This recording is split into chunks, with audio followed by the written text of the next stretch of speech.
Hi friends, welcome back to Step by Step English Lessons Part 3. In our last lesson, we shattered two myths. Subject is not just the doer of an action, it's simply who or what the predicate is talking about. We also learned that a verb is not just an action word. It can show a state of being like is, have, or love. Today we focus on action verbs. There are both physical and mental action verbs. പക്ഷെ നമ്മുടെ ഇന്നത്തെ focus എന്ന് പറയുന്നത് physical action verbs ആണ്. പക്ഷെ അതിനു മുമ്പ് ഈ കോർണറിൽ എഴുതിയിരിക്കുന്ന കാര്യം ഒന്ന് നോക്കുന്നത് പേഴ്സണൽ പ്രൊനൗൺസ് എന്ന് എഴുതിയിട്ടുണ്ട്. First person, second person, third person. എന്താണിത്?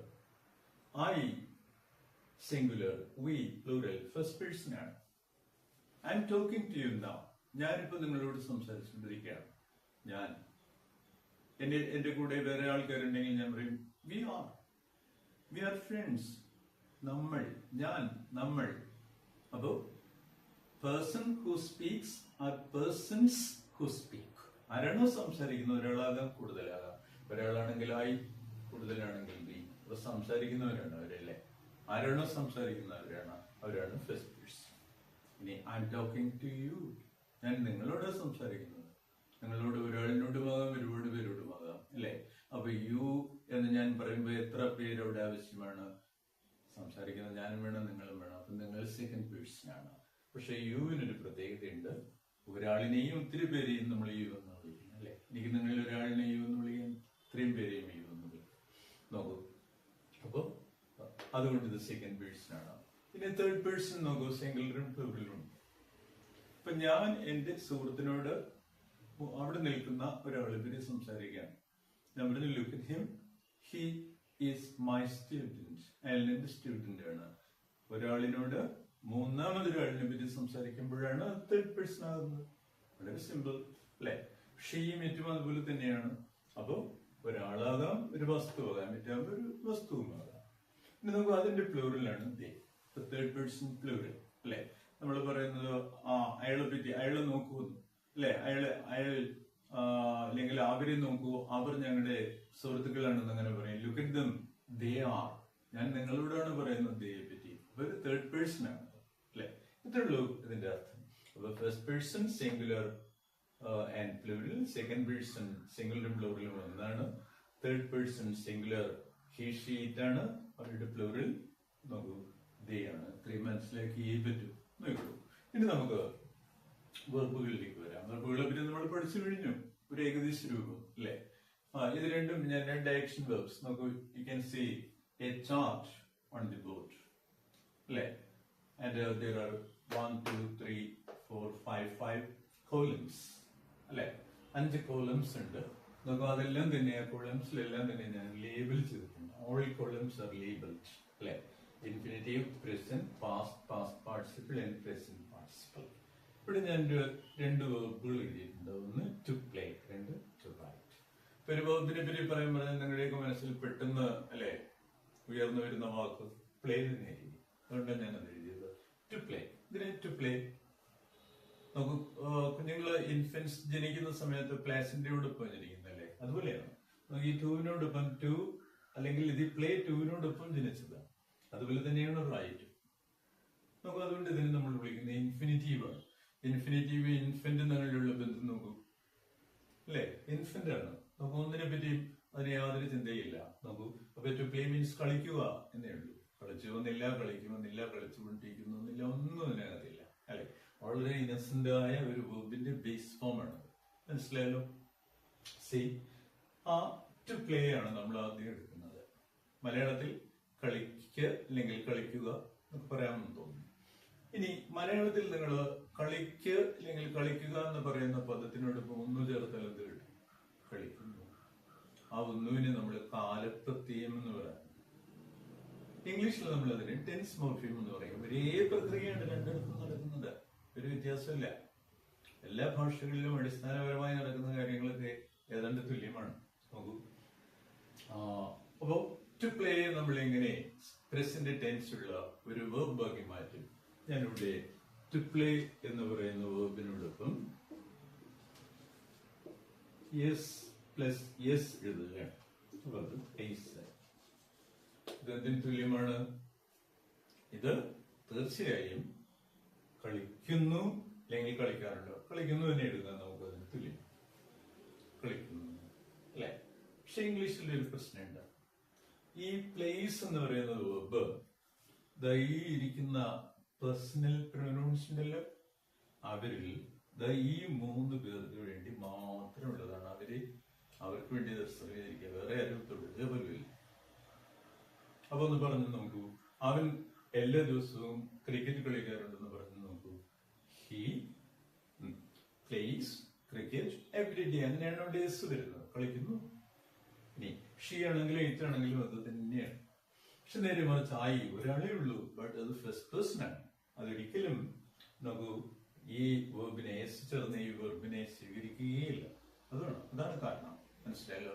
ഫസ്റ്റ് പേഴ്സൺ സിംഗുലർ ആണത് അല്ലെ? പക്ഷെ ഇതിനു വേണ്ടി മാത്രമുള്ള വെർബുകളാണ് ഇവര് അല്ലെ? അപ്പൊ I play, they play, you play, V play. Sentence ഉണ്ടാക്കാൻ എത്ര ഈസിയാന്ന് നോക്കൂ. അപ്പോ ഇനി ഇവരെ നമ്മൾ ബാക്കിയുള്ളവരെ എങ്ങനെ സമാധാനിപ്പിക്കും? അപ്പൊ ഇംഗ്ലീഷിൽ 2 പ്രസന്റ് ടെൻസ് ഉണ്ടെന്നുള്ളത് ഉറപ്പായി അല്ലെ? ഒന്ന് യെസ് ചേർന്നതാണ്, അത് ഞാൻ ഇവിടെ എഴുതുകയാണ്. Why yes. രണ്ടാമത്തേത് ആരാണ്? ടു പ്ലേ എന്ന് പറയുന്ന ഈ വെർബിനോടൊപ്പം ഞാൻ ഒരു കാര്യം ചെയ്യാം. ഒരു സീറോ മോർഫീം യൂസ് ചെയ്യാം. നേരത്തെ എസ് മോർഫീം ആണല്ലോ യൂസ് ചെയ്തത്. സീറോ മോർഫീം യഥാർത്ഥത്തിലുള്ളത് തന്നെയാണ്. പ്രസന്റ് മോർഫീമാണ് നൾ മോർഫീം എന്നൊക്കെ. നമുക്ക് ആദ്യം ഇതിനകത്തേക്ക് കയറുമ്പോൾ ഇതിലെ ടു അങ്ങ് പോയി, അത് പ്ലേ മാത്രമാകുന്നു. ഇതാണ് പ്ലേയുടെ പ്രത്യേകത, അല്ലാതെ ബേസ് ഫോം അല്ല. മനസ്സിലായല്ലോ? അപ്പോ ഞാൻ പ്ലേസ് സിംഗുലർ, തേർഡ് പേഴ്സൺ സിംഗുലറിന് മാത്രമുള്ള ക്രിയയാണെന്ന് പറഞ്ഞു. ഇനി ബാക്കിയുള്ള സിംഗുലർ സബ്ജക്റ്റുകളെല്ലാം ഇവിടെയാണ് യൂസ് ചെയ്യുന്നത്. നമുക്ക് ഇതിൽ ഒതുങ്ങി നിൽക്കാൻ തൽക്കാൻ. അപ്പൊ രണ്ടാമത്തെ ആളിനെ ഞാൻ എഴുതി പ്ലേ. ഇനി പറയൂ, ഞാൻ എല്ലാ ദിവസവും ക്രിക്കറ്റ് കളിക്കാറുണ്ട്. I play cricket every day. ഈ പറയൂ, V play cricket every day അല്ലെ? പക്ഷെ ഷീ പറയൂ, she place cricket every day. ഈ വ്യത്യാസം മനസ്സിൽ നല്ലവണ്ണം സ്വീകരിക്കുക. അപ്പൊ ഇത് രണ്ടും പ്രസന്റ് ഫോംസ് ആണ്. മലയാളത്തിൽ ഒരു പ്രസന്റ് ഫോമേ ഉള്ളൂ. അവൾ കളിക്കുന്നു നമ്മൾ പറയാറില്ല. അവൾ കളിക്കുന്നു, ഞാൻ കളിക്കുന്നു, അവർ കളിക്കുന്നു, എല്ലാരും കളിക്കുന്നു അല്ലെ? ഇനി നമ്മൾ പാസ്റ്റ് ടെൻസിലേക്ക് വരികയാണ്. കളിക്ക് പ്ലസ് ഊ സമം കളിച്ചു. അപ്പൊ ഊ ആണ് അവിടെ യഥാർത്ഥത്തിൽ പാസ്റ്റ് ടെൻസിനെ കാണിക്കുന്ന, ഭൂതകാലത്തിനെ കാണിക്കുന്ന മോർഫിം. മനസ്സിലായോ? ഇംഗ്ലീഷിൽ അത് നോക്കൂ ഒന്നും മാത്രമല്ല. ഇപ്പൊ മലയാളത്തിൽ നിങ്ങൾ എടുത്തു നോക്കിയാലും ഓട് പ്ലസ് ഇ ആണ്, കളിക്ക് പ്ലസ് ഊ ആണ്. വ്യത്യാസമുണ്ട്. ആ ശബ്ദങ്ങൾ അനുസരിച്ച് നോക്കൂ, ഇതിന് വ്യത്യാസം വരുന്നുണ്ട്. അത് നമ്മുടെ ഭാഷ ആയതുകൊണ്ട് നമ്മൾ ചിന്തിക്കുന്നില്ല എന്നുള്ളതേ ഉള്ളൂ. ഇനി ഇവിടെ നോക്കൂ, ഈ പ്ലേ എന്ന് പറയുന്ന വെർബിനെ നിങ്ങൾക്ക് ഭൂതകാലമാക്കണമെങ്കിൽ വൈ ഇ ഡി അതിനകത്ത് ഒരു ഡ സൗണ്ട് കൂടി ചേർക്കണം. ചിലടത്ത് ഐ ഡി ചേർക്കേണ്ടി വരും, ചിലടത്ത് ഡി മാത്രം ചേർക്കേണ്ടി വരും. എന്തായാലും പ്ലേഡ് ചേർത്ത് കഴിയുമ്പോൾ ഊ, കളിക്ക് പ്ലസ് ഊവിന് തുല്യമായി. കളിച്ചു, ഇവിടെ കളിക്കുന്നു. പക്ഷെ ഭാഗ്യവശാൽ ഒരു കളിച്ചു മാത്രമേ ഉള്ളൂ. ഇതുപോലെ രണ്ടെണ്ണമില്ല. എല്ലാ പേഴ്സൺസിനും കളിച്ചു ഒരു വാക്ക് പ്ലേഡ്. അപ്പൊ ഞാൻ ഇന്നലെ ക്രിക്കറ്റ് കളിച്ചു എന്ന് പറയൂ, I played cricket yesterday. He played, she played, they played, we played. എല്ലാവരും പ്ലേഡ്. അപ്പോ നമുക്കിവിടെ ധൈര്യമായി എഴുതാം പ്ലേഡ്. നോക്കൂ, ഇനി അടുത്തത് പാസ്റ്റ് ടെൻസ് ആണ്. നമ്മുടെ കുട്ടികളൊക്കെ ധരിക്കാറുണ്ട്. ഇംഗ്ലീഷിൽ 2 ടെൻസേ ഉള്ളൂ. മനസ്സിലായല്ലോ? നിങ്ങൾ നിങ്ങളുടെ അധ്യാപകരോട് ചോദിച്ചു നോക്കും. ഇംഗ്ലീഷിൽ മോർഫോളജിക്കലി 2 ടെൻസ് മാത്രമേ ഉള്ളൂ. കാരണം മലയാളത്തിൽ 3 ടെൻസ് ഉണ്ട്. കളിക്കുന്നു, കളിച്ചു, കളിക്കും. പക്ഷെ ഇംഗ്ലീഷിൽ കളിക്കും എന്ന് പറയാൻ 1 വേർഡ് ഇല്ല. ഒരു മോർഫീം ചേർത്തൊരു പദമേ ഇല്ല. മനസ്സിലായല്ലോ? അതുകൊണ്ട് തന്നെ 2 ടെൻസ് സിസ്റ്റമാണ് ഇംഗ്ലീഷിലുള്ളത്. അത് മനസ്സിലാക്കിയാൽ ഈസിയാണ് കാര്യങ്ങൾ. അപ്പൊ പ്ലെയിൻ. അപ്പൊ സെന്റൻസുകൾ മനസ്സിലായല്ലോ? ഇത് വെച്ച് സെന്റൻസുകൾ നിങ്ങൾ പറഞ്ഞ് ശീലിച്ചോളൂ. അടുത്തത് പാസ്റ്റ് പാർട്ടിസിപ്പിൾ ആണ്. നോക്കൂ, പാസ്റ്റ് ഈ എഴുതിയിരിക്കുന്നതിനെ പേര് ഞാൻ പിന്നീട് പറയാം. Past participle. നോക്കൂ, ഈ പാസ്റ്റ് പാർട്ടിസിപ്പിളും പ്ലെയിൻഡ് തന്നെയാണ്, PLAOED. പക്ഷേ ഇതിന് നമ്മള് ഇത് D1ഉം ഇത് D2ഉമാണ്. ഇതിന്റെ ഫംഗ്ഷൻ തികച്ചും വ്യത്യസ്തമാണ്. ഇതൊരു പാസ്റ്റ് പാർട്ടിസിപ്പിൾ ആണ്. ഇപ്പൊ കൂടുതൽ നമ്മൾ മനസ്സിലാക്കുമ്പോൾ നമുക്ക് ഇത് ഉൾക്കൊള്ളാൻ പറ്റും. പാസ്റ്റ് പാർട്ടിസിപ്പിൾ ആണ്. ഇത് തമിഴിൽ വ്യത്യാസം ഉണ്ടെന്ന് ഓർത്തോളൂ. പാസ്റ്റ് പാർട്ടിസിപ്പിൾ ആണിത്. ഇതിനെ D2 എന്ന് വിളിച്ചോളൂ. D1 ഇതിൽ എഴുതിയിരിക്കുന്ന D1 എത്ര വന്നാലും അതെല്ലാം പാസ്റ്റ് ആയിരിക്കും. നോക്കൂ, D2 എവിടെ വരുന്നു? അത് പാസ്റ്റ് പാർട്ടിസിപ്പിൾ ആണ്. അതിന്റെ ഫംഗ്ഷൻ ഡിഫറെന്റ് ആണ്. മനസ്സിലായല്ലോ? ഇനി അടുത്തത് ഒരു പ്രശ്നവുമില്ല. നിങ്ങൾ പ്ലേയോട് ING ചേർത്താൽ മാത്രം മതി. പ്ലേ. അങ്ങനെ 1, 2, 3, 4, 5 5 രൂപങ്ങളുണ്ട് ഒരു വേർബ്. മനസ്സിലായല്ലോ? ഇതിന് ആധികാരികത ഉണ്ടെന്ന് കൂടി ഓർത്തോളൂ. അല്ലാതെ V1, V2, V3 എന്ന് പറയുന്നത് കൊളോണിയൽ കാലത്തെ പഠന രീതിയാണ്. മനസ്സിലായില്ലേ? അങ്ങനെ വിളിച്ചുകൊണ്ട് എന്താ അർത്ഥമുള്ളത്? നമ്മൾ നമ്പർ ഇടുന്നത് A, B, C എന്ന് പറയുന്നത് പോലെ മാത്രമേ ഉള്ളൂ. നോക്കൂ, ഇവിടെ അവരുടെ ഫംഗ്ഷൻ വളരെ വ്യക്തമായി വരുന്നു. ഇനി അടുത്ത വെർബിലേക്ക് നമ്മൾ പോകുന്നു. To write. എന്താ ചെയ്യുക? Right.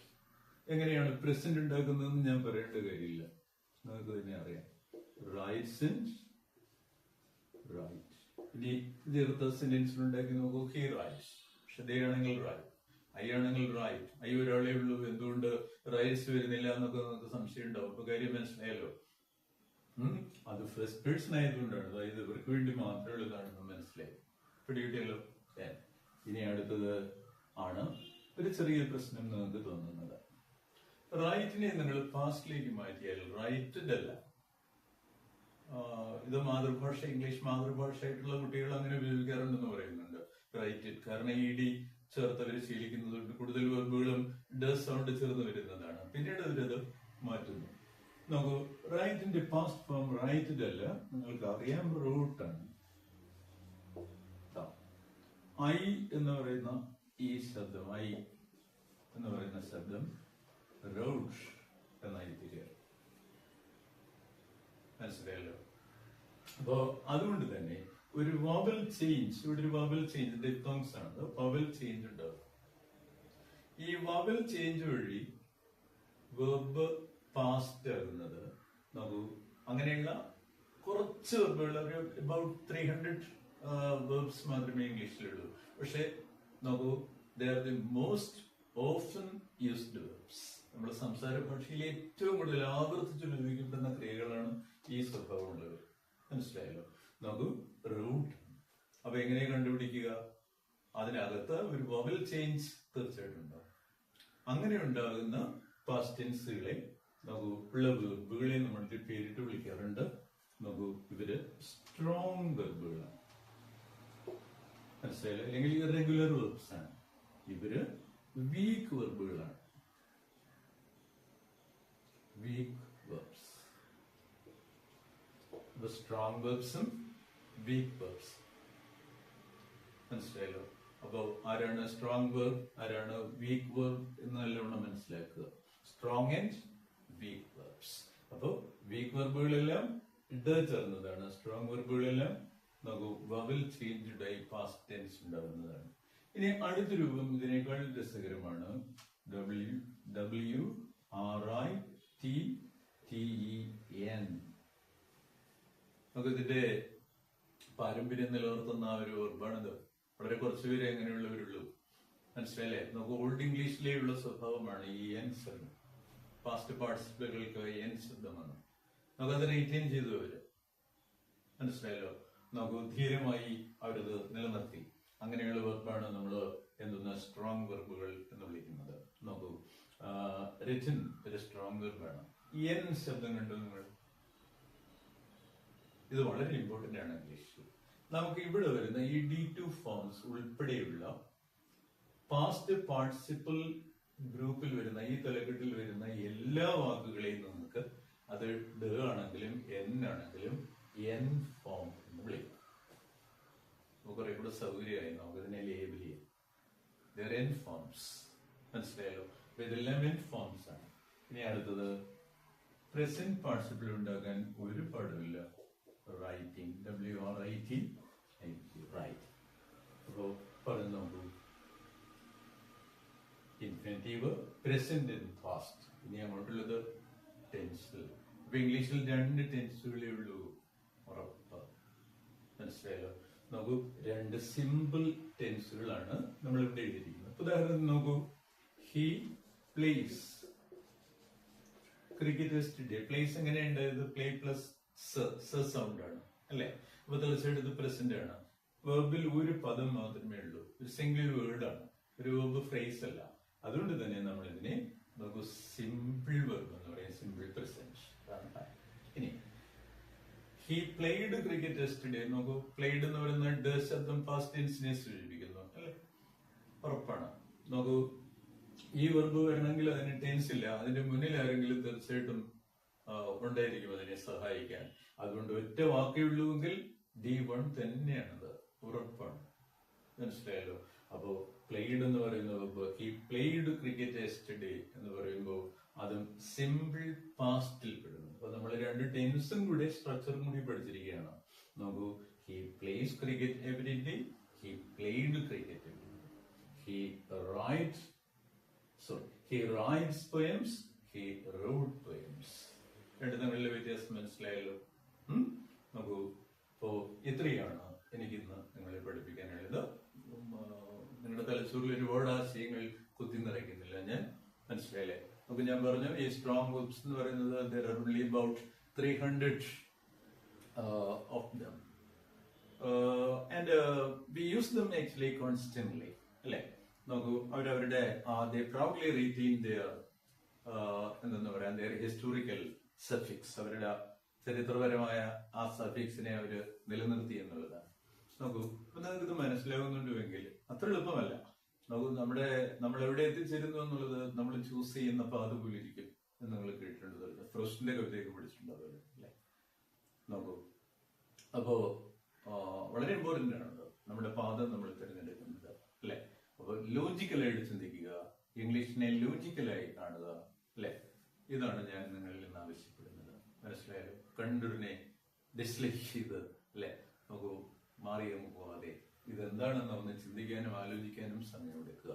So if you liked it, if you found it useful, don't forget to like this video and subscribe to my channel.